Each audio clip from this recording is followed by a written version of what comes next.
누가복음 족보를 우리가 오늘 보았습니다.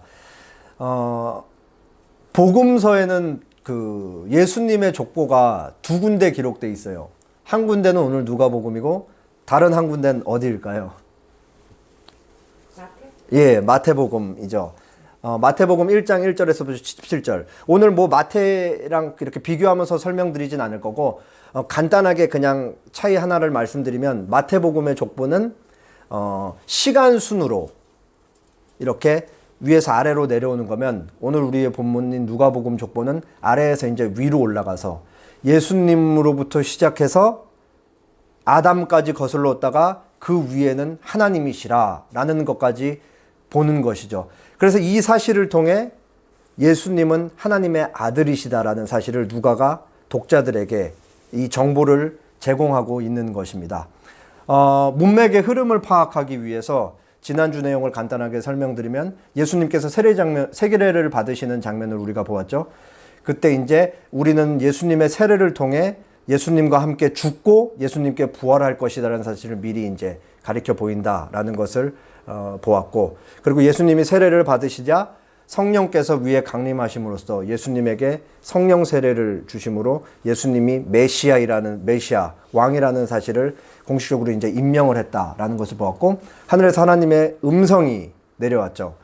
너는 내가 사랑하는 아들이다. 이 하나님의 음성을 통해서 예수님과 하나님의 관계, 예수님은 하나님의 아들이시다 라는 사실을 우리가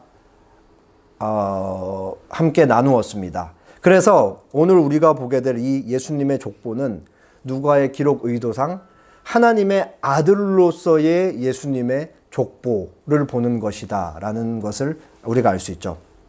자, 앞에 화면 보시면 바빙크가 성경에 나와 있는 예수님의 모든 이름들을 이렇게 정리를 해놨어요. 다 읽진 않을 거고, 이렇게 예수님의 이름이 많았던가. 예수님의 별칭들이죠. 예수님이 예를 들면 예수니까 이렇게 많은데, 뭐 독생자, 뭐 모든 피조물보다 먼저 나신 이 뭐 스승, 선지자, 위대한 제사장, 너무 많아요. 생명의 떡, 생명의 주, 뭐 알파와 오메가, 유다지파의 사자.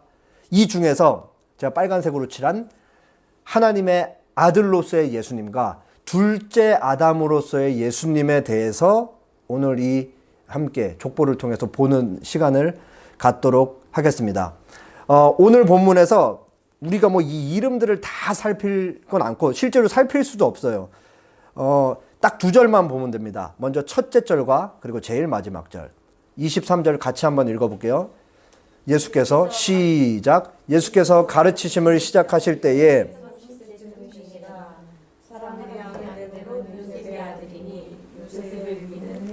네. 자, 예수님께서 가르치기를 시작했을 때 이제 30세쯤 되셨다라고 하면서 누가가 그 다음에 뭘 기록하고 있어요? 사람들이 아는 대로는 이렇게 기록하고 있죠. 우리 이미 1, 2장에서 이 내용을 반복해서 보았기 때문에 우리는 이제 사람들이 아는 대로는 예수님이 요셉의 아들이시다라는 이 얘기를 듣자마자 우리는 이제 무슨 얘기인지 알죠. 예수님이 법적으로는 요셉의 아들이지만 생물학적으로는 예수님이 법적으로는 요셉의 아들이지만 생물학적으로는 요셉의 아들이 아닌 것을 우리가 이미 살펴보았어요. 그리고 예수님이 사람들이 아는 대로는 요셉의 아들이지만 실질적으로는 요셉의 아들이 아니고 누구의 아들이라는 것을 가르치는 거예요. 하나님의 아들이라는 것. 그리고 예수님이 하나님의 아들이시라는 게 왜 중요할까요? 인류를 구원하실 죄가 없으신 메시아로 오신 분인 것을 드러내기 위해서 중요한 것이죠. 자, 이게 이제 23절에서 사람들이 아는 대로는 이 짧은 표현에 나타난 의미이고, 마지막으로 갈게요. 그 위는 에노스요, 그 위는 셋이요, 그 위는 아담이요, 그 위는 하나님이시라. 38절 마지막 절이에요. 자, 요거를 조금 다르게 읽어볼게요. 에노스는 셋의 아들이요, 셋은 아담의 아들이요, 아담은 누구의 아들이다? 하나님의 아들이라는 사실을 우리가 알 수 있는 거예요.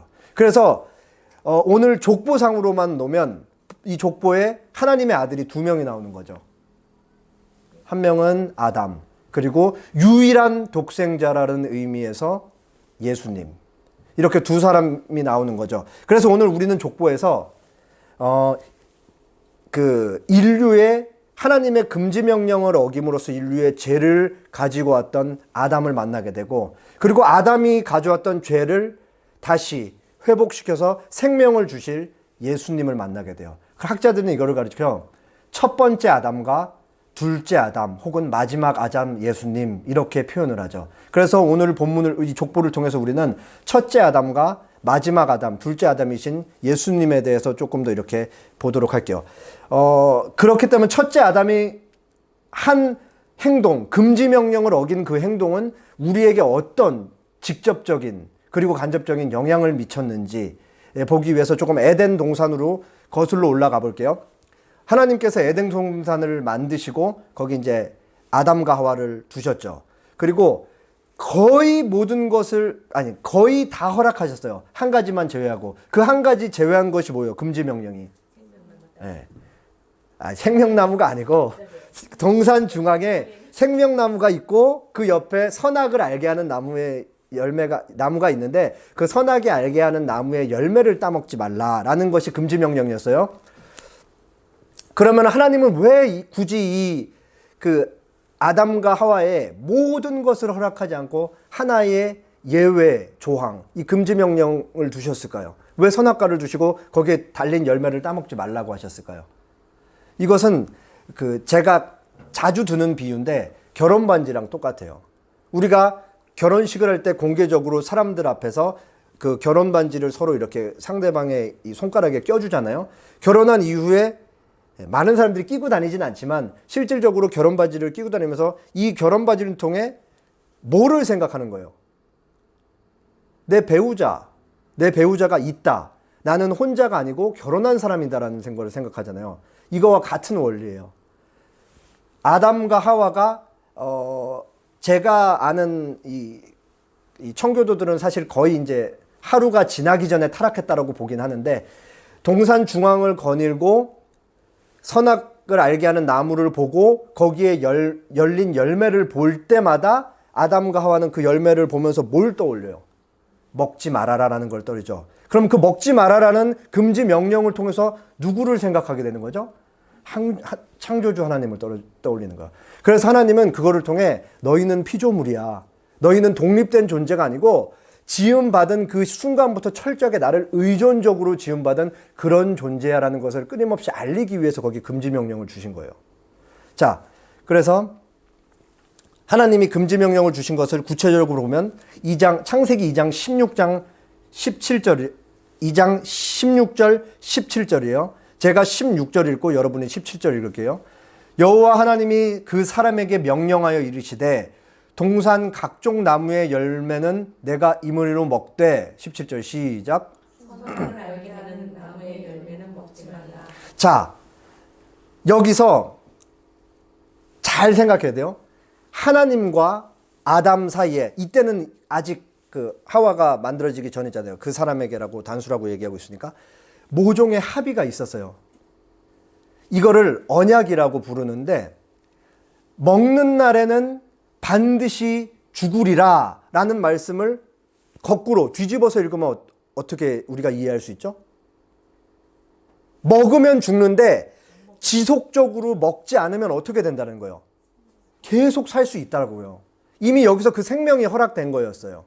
자, 그래서 이 언약을 행위 언약이라고 부르는데, 언약은 한 당사자, 두 당사자가 말로써 약속의 관계를 맺는 것인데 한쪽에 하나님이 계신 거예요.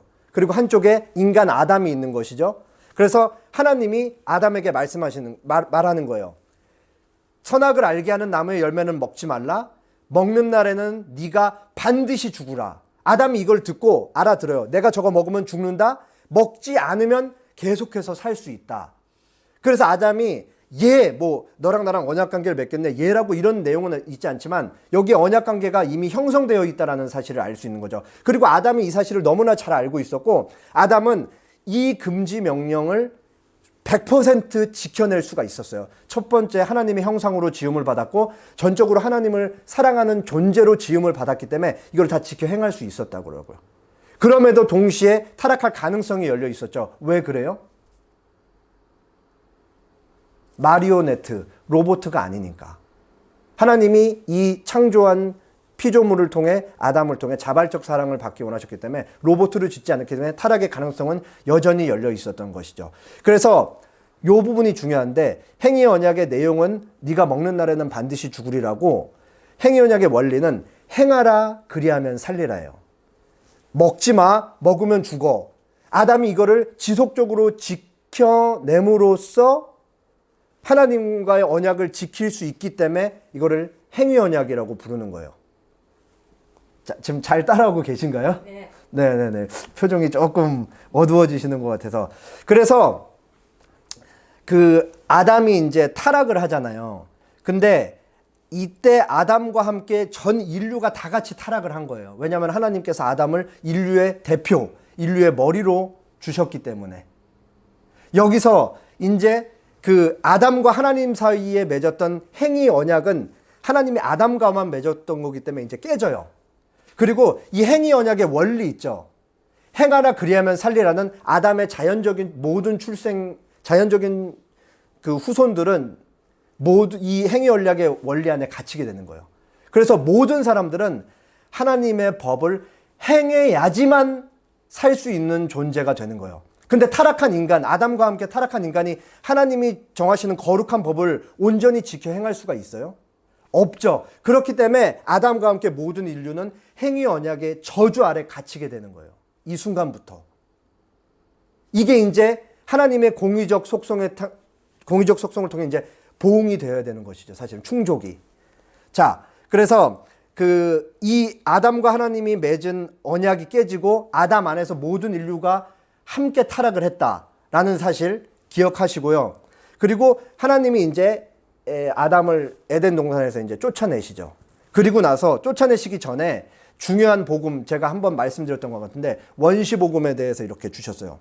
창세기 3장 15절 다 같이 읽겠습니다. 시작. 내가 너로 여자와 원수가 되게 하고 내 후손도 여자의 후손과 원수가 되게 하리니 여자의 후손은 내 머리를 상하게 할 것이요 너는 그의 발꿈치를 상하게 할 것이라 하시고. 어쨌든 시간적으로 보면 나중에 예수 그리스도를 통해서 아담과 하와도 구원을 받는 것이지만 아담과 하와는 여인의 후손에 대한 약속을 받았고 그 여인의 후손을 기다리면서 결국은 오실 메시아이신 예수님을 통해 구원을 받는 것인데 이 그 약속을 주신 후에 이제 에덴 동산에서 하나님이 아담과 하와를 쫓아내셨잖아요. 그리고 이제 아담과 하와가 살아가는데 아이를 낳아요. 첫째 아이를 보면서 하와가 이런 말을 해요. 내가 여호와로 말미암아 득남하였다. 여기서 우리가 뭘 읽을 수 있죠?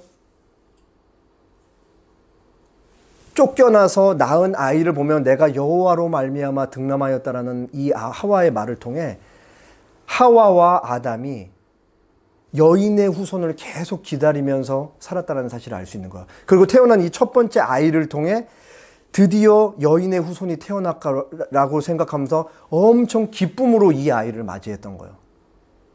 그리고 그 후에 이제 아벨이 태어났는데 결과가 어땠어요?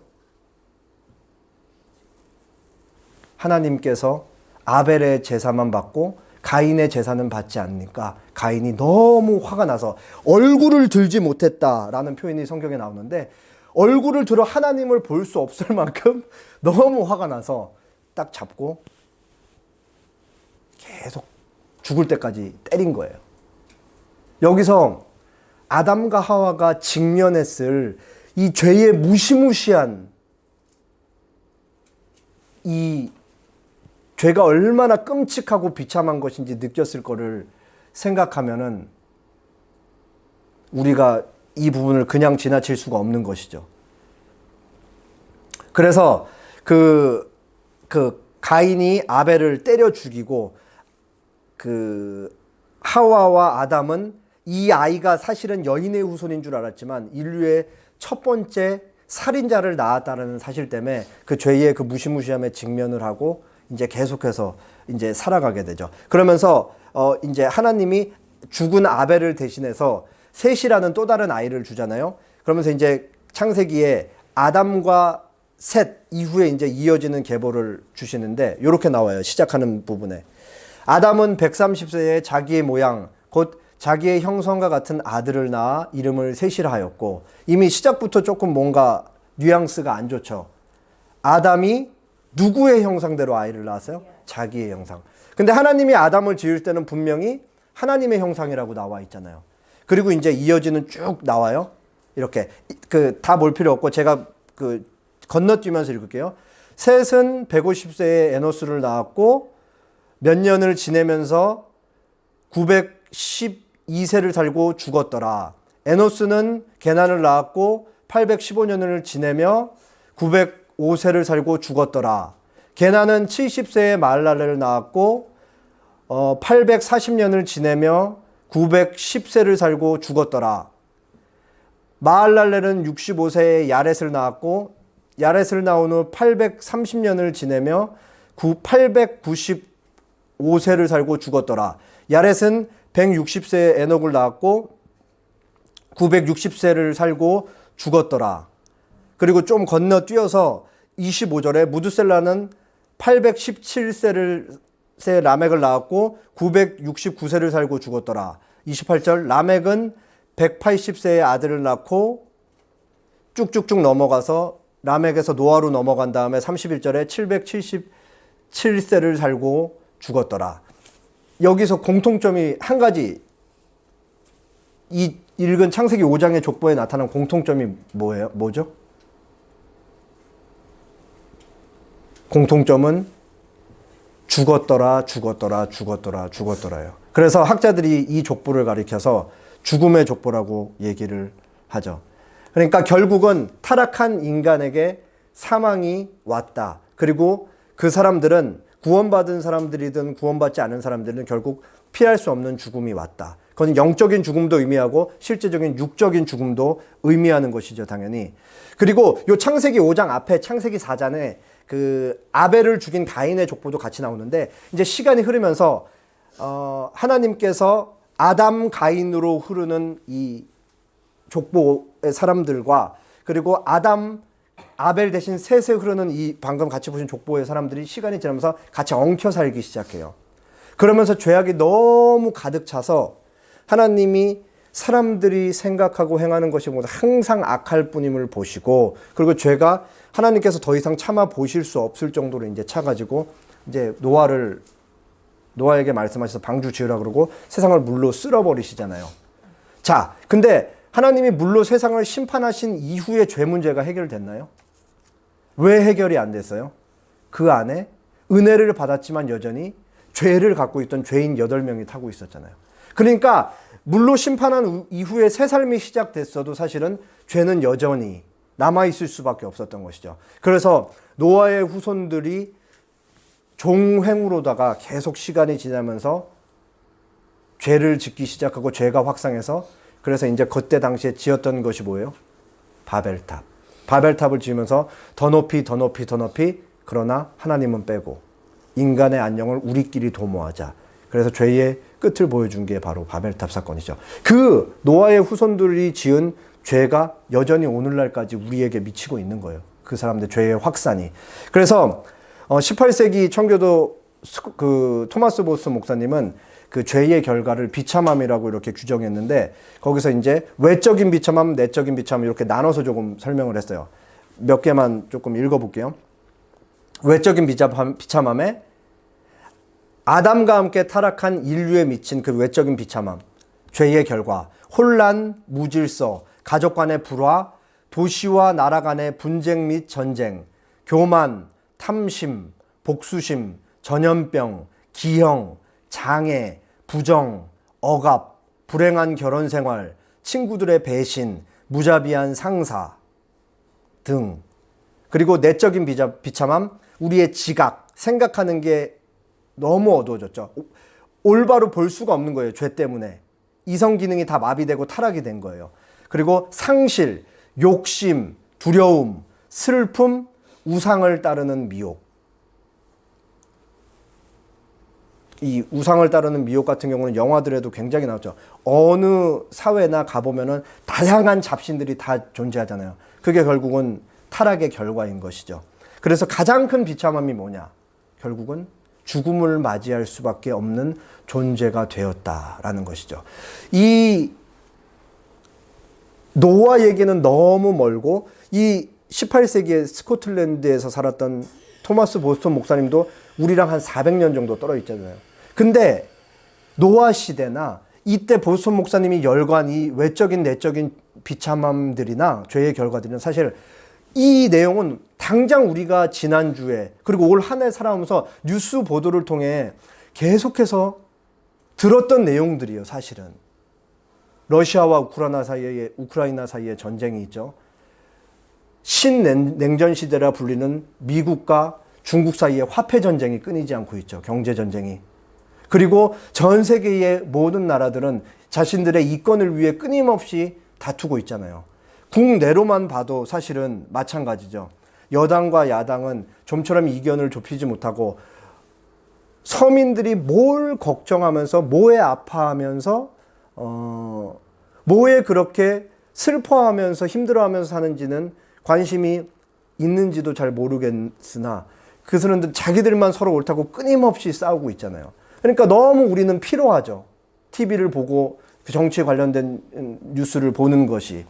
그리고 누군가는 비싼 옷을 입고 쇼핑을 할 때 누군가는 스토킹을 당하면서 피해자로 죽어가고 있고 어떤 노인은 가족들의 돌봄을 받지 못한 채로 쪽방촌에 그 한 3, 4평밖에 안 되는 그 좁은 공간에서 고독하게 죽어가고 그리고 남과 여의 갈등, 세대와 세대 간의 갈등, 끊임없이 벌어지는 빈부격차 그리고 갑과 을이라는 계급관계가 끊임없이 존재하는데 모든 사람이 을이 되지 않기 위해서 눈에 불을 켜고 누군가를 짓밟으면서 사는 이 사회의 모습 팽배한 개인주의, 더 이상 옆을 돌아보지 않는 이 시대 이게 우리의 자화상이잖아요. 더 나아가서 마양 청정국가라고 그렇게 자부하던 나라가 이미 너무나 많은 사람들이 너무나 손쉽게 마약을 구할 수 있는 그런 시대가 됐죠. 다 돈이랑 관계되어 있는 건데 요즘 1, 20대들이 이 마약에 너무 많이 노출되어 있고 이 생각하면 할수록 그 노아의 이후에 우리에게 미친 이 죄가 결국은 아담으로까지 거슬러 가는데 너무나 심각하다, 이 비참하다라는 사실을 알 수 있어요. 그리고 이 모든 죄의 결과들은 선하신 하나님과 단절됐기 때문에 하나님으로부터만 선이 흘러나오니까 하나님으로부터 선을 받아 누릴 때만 우리가 선한 행동을 할 수 있는데 선하신 하나님과 관계가 끊기고 단절이 되니까 이 모든 악한 행동들이 나오는 거예요. 이성이 마비되고 이기심을 참아낼 수가 없고 결국은 내가 더 우위에 서야 되고 이 모든 것들이. 그래서 에드워드리라는 분이 이런 얘기를 했어요. 우리 인간이 살고 있는 이 땅이 얼마나 악한지에 대해서 이렇게 묘사하고 있죠. 아무리 속 좋은 사람이라도 전능자의 보좌에 1시간만 앉아 하나님이 늘 그러시듯 세상을 내려다보며 그 1시간 동안 세상에서 어떤 가증한 일들이 벌어지는지 보게 된다면 곧바로 온 세상을 불태워버릴 게 틀림없다. 다 이해가 되시죠, 이게? 얼마나 역겹고 악한지 인간들이 자행하는 온갖 죄들이 만약에 하나님이 아니시고 인간이 그 자리에 있다면 1시간 만에 다 태워버릴 것이다. 하나님이 길이 참으시고 있죠. 여전히 의인들을 부르시기 위해서. 그러니까 하나님이 인내심이 얼마나 대단한지 우리가 알 수가 있는 거예요. 우리는 이 짧은 인연구에 다 동의가 되는 것이죠. 그렇기 때문에 우리는 이와 같은 세상 속에 놓여서 살아가면서 주님을 붙잡지 않을 수가 없는 거예요. 왜냐? 이 세상은 너무나 타락했고 비참하기 때문이요. 그렇다면 하나님은 이 비참한 속에서 우리를 그냥 내버려만 두시는가? 라는 질문을 할 수 있어요. 소요리 문답 20문에 대해서 20문을 통해 그 사실을 확인해 보겠습니다. 제가 묻고 여러분이 답할게요. 묻습니다. 하나님께서는 모든 인류를 죄와 비참한 상태에 내버려 두셨습니까? 하나님께서는 오직 그의 기쁘신 뜻대로 영원부터 일부 사람들의 영생을 얻게 않도록 택하시고 그들을 죄와 비참한 상태에서 구속하기 위하여 그리고 구속자를 통하여 구원의 자리로 이끌어내시기 위하여 은혜의 언약을 맺어주셨습니다. 네, 하나님께서 오직 그의 기쁘신 뜻대로 영원부터 일부 사람들을 영생을 얻도록 택하시고 그들을 죄와 비참한 상태에서 구속하시기 위하여 그리고 구속자를 통하여 구원의 자리로 이끌어내시기 위하여 은혜의 언약을 맺어주셨습니다 라는 것이죠. 아까 행위 언약에 대해서 말씀드렸고 하나님께서 그러면은 모든 사람을 그냥 그 죄의 비참함 가운데 내버려 두시느냐? 그렇지 않다. 하나님께서 택하신 사람들과 함께 은혜 언약을 맺어 주신다. 그래서 그 사람들을 죄의 구렁텅이에서 빼내 주신다. 라는 것이 이 내용의 골자인 거예요. 자, 하나님께서 우리를 내버려 두지 않으신다. 그리고 하나님께서 우리를 살리시기 위해 마지막 아담, 둘째 아담이신 예수님을 보내신다. 라는 사실이에요. 우리가 아까 그 행위 언약에서 봤는데 행위 언약의 원리가 뭐라 그랬죠? 행위 언약의 원리? 예, 행하라 그리하면 살리라. 그런데 타락한 인간이 하나님의 법을 행할 수 없기 때문에 죽을 수밖에 없는 존재가 되었죠. 그러면은 인간으로서는 그 일을 할 수가 없는 거잖아요. 하나님의 법이 요구하는 엄중한 명령을 다 지킬 수 없는 거잖아요. 지키면 실제로 살 수 있는 것이지만 그렇기 때문에 아담 이후에 태어난 모든 인류는 행위 언약의 저주 아래에 이제 놓인다 그랬어요. 지킬 수 없어서 죽을 수밖에 없는 존재가 됐으니까. 그렇기 때문에 하나님의 이 명령을 지킬 수 있는 존재는 이 세상에 단 한 명도 없어요. 아담의 자연적인 출생을 통해서는. 그렇기 때문에 바로 오늘 본문 23절에 사람들이 아는 대로는 이게 나오는 거예요. 예수의 존재, 예수님의 존재가 인간, 아담의 자연적인 출생을 통해 태어난 분이 아니고 성령에 의해 태어났다는 걸 너희 이미 1, 2장을 통해 보았지 않냐. 그는 히브리서 4장 15절에 의하면 우리와 모든 일에 똑같은 시험을 받으신 분이로되 죄는 없으신 분이다. 죄가 없으시기 때문에 우리를 구원하실 수 있다라는 것이죠. 그래서 예수님께서 우리를 대신해서 하나님이 요구하시는 모든 하나님의 명령과 법을 다 지키시고 십자가에 못 박혀 죽으심으로써 우리에게 비로소 모든 의를 주실 수가 있게 되는 거예요. 그리고 우리가 이 사실을 믿을 때 그게 다 우리가 받아 누리게 되는 것이죠. 자, 여기서 이제 은혜 언약이라는 개념을 조금 더 구체적으로 설명드릴게요. 여기 나와 있는 이 화살표는 사실은 깨진 거예요. 아담 이후에 모든 인류도 다 같이 이제 깨진 거고 그 행위 언약적인 원리의 그 아래서 이제 저주를 받게 됐는데 이 은혜 언약은 뭐냐? 나는 너희의 하나님이 되고 너희는 내 백성이 되리라. 그리고 원리는 뭐냐? 믿으라 그러면 살리라. 하나님과 인간이 단절이 됐기 때문에 그 이후에 이제 인간이 하나님께 직접적으로 올 수 있는 방법은 사라졌어요. 그런데 하나님이 내가 너희의 하나님이 되고 너희가 내 백성이 되게 하기 위해서는 하나님의 의를 다 충족시킬 수 있는 중보자가 필요하죠. 그게 누구냐? 바로 둘째 아담 예수님이시다. 그래서 하나님께서 일부 사람들을 택하시는데 예수님을 중보자이자 둘째 아담으로서 하나님의 모든 계명, 행하라 그리하면 살리라에 예수님이 들어가셔서 그걸 다 행하고 사셔서 우리 모두 택자는 예수님 안에 들어가서 예수님을 믿으면 살게 되는 것이죠. 그렇기 때문에 지킬 수 없는 인간에게 요구되는 행하라 그리하면 살리라의 저주에서 예수님을 믿어서 살게 된 사람들은 다 놓이게 되는 것이죠. 이거 충분히 다 이해가 되셨나요? 그래서 예수님을 믿으면 우리가 하나님과 언약 관계에 들어가게 되고 하나님의 자녀가 되는데 비로소 이제 하나님과의 단절된 관계가 회복이 되고 우리가 이제 하나님의 선하심을 받아 누릴 수 있는 존재가 되는 거죠. 회복이 되고 새 생명을 얻게 된 사람들이. 그래서 죄의 속박에서 풀려나 여전히 죄의 영향을 받지만 속박에서 풀려나 우리는 예수님을 닮아갈 수 있는 그 성화의 과정, 거룩하게 변화되는 과정을 밟아갈 수 있게 되는 거예요.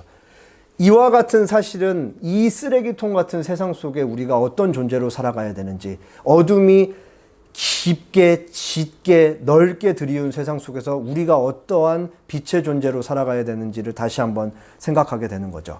그래서 어쨌든 예수님께서는 우리를 하나님과 은혜 언약 관계에 들어갈 수 있게 하시기 위해서 둘째 아담이자 중보자로 오셨다라는 사실입니다. 그래서 바울의 표현을 설명을 빌어서 조금 정리를 하도록 할게요. 로마서 15장 12절에서 그래서 17, 19절까지. 그러므로 한 사람으로 말미암아 죄가 세상에 들어오고 죄로 말미암아 사망이 들어왔나니 이와 같이 모든 사람이 죄를 지었으므로 사망이 모든 사람에게 이르렀느니라. 17절 한 사람의 범죄로 말미암아 사망이 그 한 사람을 통하여 왕노릇하였은즉 더욱 은혜와 의의 선물을 넘치게 받은 자들은 한 분 예수 그리스도를 통하여 생명 안에서 왕노릇하리로다. 그런즉 한 범죄로 많은 사람이 정죄에 이른 것 같이 한 의로운 행위로 말미암아 많은 사람이 의롭다 하심을 받아 생명에 이르렀느니라. 한 사람이 순종하지 아니함으로 많은 사람이 죄인 된 것 같이 한 사람이 순종하심으로 많은 사람이 의인이 되리라. 바울이 계속해서 한 사람과 예수님, 한 사람은 누구죠? 첫사람 아담과 둘째 아담이신 예수님을 비교하면서 한 사람을 통해 죄가 들어왔고 한 사람을 통해는 예수님을 통해 둘째 아담이신 예수님을 통해서는 생명이 들어왔다. 그래서 아담을 통해서는 우리가 죄인이 됐지만 예수님을 통해서는 의인이 된다라고 그렇게 계속해서 예수님과 아담을 견주면서 두 사람을 통해 인류에 뭐가 들어왔는지 이렇게 설명을 하고 있는 것이죠. 그리고 더 놀라운 사실은 하나님께서 우리에게 은혜 언약을 주시고 새 생명을 주신다라는 데는 사실은 인류가 만들어지기 전에, 시간 전에, 영원 전에 삼위 하나님 사이에서 그 삼위 하나님 사이에서 언약이 있었다. 그리고 그 언약의 성취로 우리에게 은혜 언약이 제시되는 거예요. 그래서 17세기 청교도 존 플라벨이라는 분은 영원 전에 삼위 하나님 사이에 있었던 언약을 상상력을 더해서 이렇게 연극 대본을 쓰듯이 이렇게 썼습니다. 성부 하나님이 성자 하나님에게 얘기하시는 거예요. 내 아들아, 여기 스스로 지극히 파멸하여 이제 내 공의 앞에 드러나 있는 가련하고 비참한 영혼들이 있다. 모든 죄인들이죠. 공의가 이들에게 보응할 것을 요구하니 그렇지 않으면 이들을 영원히 멸망시킴으로써 공의가 스스로 보응할 것이라. 이 영혼들을 어떻게 했으면 좋겠느냐. 그래서 이제 성자 하나님이 말씀하시는 거예요. 내 아버지여, 저들에 대한 그리고 저들을 위한 저의 사랑이 어느 정도인가 하면 저들이 영원히 멸망당하게 하기보다는 차라리 제가 저들의 보증인으로서 저들을 담당하겠습니다. 아버지의 명세서를 다 가져오소서. 저들이 아버지께 무엇을 빚지고 있는지 제가 보겠나이다. 주여, 다 가져오소서. 차후에 계산할 것까지 남지 않도록 이제 제 손에 요구하소서. 저들이 아버지의 진노를 겪게 하느니 차라리 제가 감당하겠습니다. 저에게 아버지여, 저에게 저들의 죄값을 물으소서. 성부 하나님 다시 말씀하세요. 하지만 내 아들아, 네가 저들을 떠맡을 경우 마지막 동전 한 입까지 갚아야 할 것이다. 감액 같은 것은 기대하지 말거라. 저들을 봐주려면 내 너를 봐줄 수가 없노라. 그러니까 성자 하나님이 대답하시죠. 기꺼이 그리하겠나이다. 아버지여, 아버지께서 하시고자 하는 대로 하소서. 모든 책임을 저에게 물으소서. 설령 이 일이 제게 일종의 파멸임이 드러난다 할지라도 설령 이 일이 제 모든 부요를 다 메마르게 하고 제 모든 보화를 다 바닥나게 할지언정 그래도 저는 기꺼이 이 일을 맡겠습니다. 그러니까 이미 시간이 있기 전에 영원 전에 성부 하나님과 성자 하나님 사이에 언약 관계가 있었던 것이죠. 저 타락한 죄인들을 어떻게 하겠느냐. 성자 하나님께서 제가 저들을 대신해서 죽겠습니다. 라고 그렇게 말하고 삼위하는 자님과의 서로 언약을 관계로 약속을 맺으신 것이죠. 그리고 그 결과가 예수님의 성육신인 것이고 그리고 그 예수님을 통해 예수님을 믿는 자들에게 하나님과의 단절된 관계가 회복되고 새 생명이 주어진 것이 바로 은혜 언약이라는 것이에요. 자, 그래서 마지막으로 마크 존스의 글을 보겠습니다. 믿음으로 그리스도께 속해 있는 이들에게는 이 생에서 그 불변의 사랑과 그 사랑의 효력이 시작된다.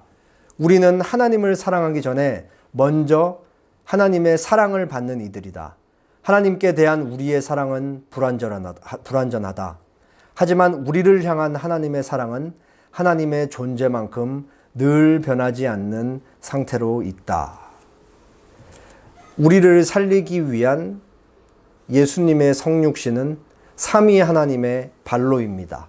그리고 이 우리를 향하는 삼위 하나님의 사랑은 하나님의 존재, 결코 변하지 않고 변할 수도 없는 그 하나님의 존재만큼 우리를 향한 하나님의 사랑이 너무나도 확실하다라는 것이죠. 우리가 하나님을 향한 사랑은 불완전하지만 하나님께서 우리에게 베푸시는 사랑은 변하지 않고 완전하다라는 상태로, 그 상태로 늘 머물러 있다라는 것입니다. 그렇기 때문에 하나님께서 우리를 살리시기 위해 우리를 택하시고 구원하셨다라는 하나님의 구원 계획은 결코 도중에 취소되거나 변경되는 일이 없다라는 것입니다. 자, 마지막으로 로마서 5장 8장 읽고 설교를 마치도록 하겠습니다. 다 같이 읽겠습니다. 시작. 우리가 아직 죄인 되었을 때에 그리스도께서 우리를 위하여 죽으심으로 하나님께서 우리에 대한 자기의 사랑을 확증하셨느니라. 기도하겠습니다.